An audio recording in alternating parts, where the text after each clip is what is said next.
শাহিন পাইলটে আমি আসামে দিয়ে পড়বো, আমি আত্মহত্যা করবো লাইভে। রাশিয়ায় ভালো চাকরি দেওয়ার প্রলোভন দেখিয়ে প্রায় অর্ধশত যুবককে বিক্রি করে হাজার হাজার টাকা হাতিয়ে নেওয়ার অভিযোগ উঠেছে।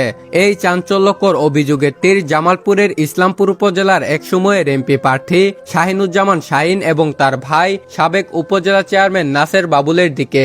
বুধবার রাত 8টার দিকে সাকিবুর রহমান শরণ নামের একটি ফেসবুক আইডি থেকে লাইভে গিয়ে এসব অভিযোগ করেন রাশিয়ায় আটকে থাকা ইসলামপুর উপজেলার একাধিক প্রবাসী তরুণ। নাসের বাবুল ভাই, উনি আমাদের ভিডিও কনফারেন্সিং এ ফোন দিছে।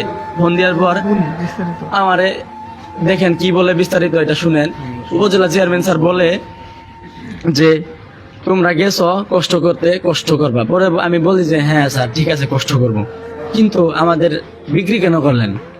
লাইভে তারা কান্নাজড়িত কণ্ঠে জানান, ভালো বেতনের চাকরির আশ্বাস দিয়ে দালাল চক্র তাদের কাছ থেকে লাখ লাখ টাকা আদায় করেছে। ভুক্তভোগীদের দাবি, অর্থ নেওয়ার পর প্রতিশ্রুত চাকরি তো দেওয়া হয়নি, বরং তাদের রাশিয়ায় এনে এক অনিশ্চিত ও ভয়াবহ অবস্থায় ফেলে রাখা হয়েছে। বর্তমানে তারা চরম মানবেতর জীবনযাপন করছে। খাবার, চিকিৎসা ও নিরাপত্তার অভাবে দিন কাটছে তাদের।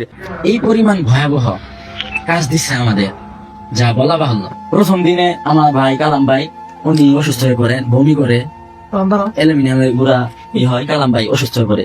দ্বিতীয় দিন আমরা ডিউটি করি, আমার পাশে শরণ ভাই আমি অসুস্থ হয়ে পড়ে, উনি বমি কইরা নাক মুখ দিয়া রক্ত আসা পর্যন্ত এরকম অবস্থা করে হাসপাতালে থাকে ভর্তি করি।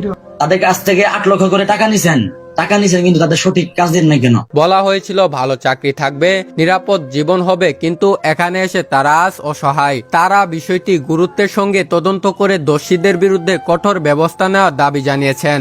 এ ঘটনায় এখনো অভিযুক্তদের পক্ষে কোনো আনুষ্ঠানিক বক্তব্য পাওয়া যায়নি। তবে প্রবাসী তরুণদের এমন অভিযোগ নতুন করে মানব পাচার ও প্রতারণা চক্রের ভয়াবহ চিত্র সামনে এনেছে। ভুক্তভোগীরা দ্রুত প্রশাসনের হস্তক্ষেপ ও নিরাপদে দেশে ফেরার দাবি জানিয়েছেন। এ ঘটনায় সংশ্লিষ্ট প্রশাসনের দৃষ্টি আকর্ষণ করেছে ভুক্তভোগী পরিবারগুলো। বিষয়টি নিয়ে তদন্ত শুরু হবে কিনা সেদিকেই এখন সবার নজর। সঙ্গে যুক্ত ছিলাম আমি নাইমুল ইসলাম নাইম, বাংলার মাটি।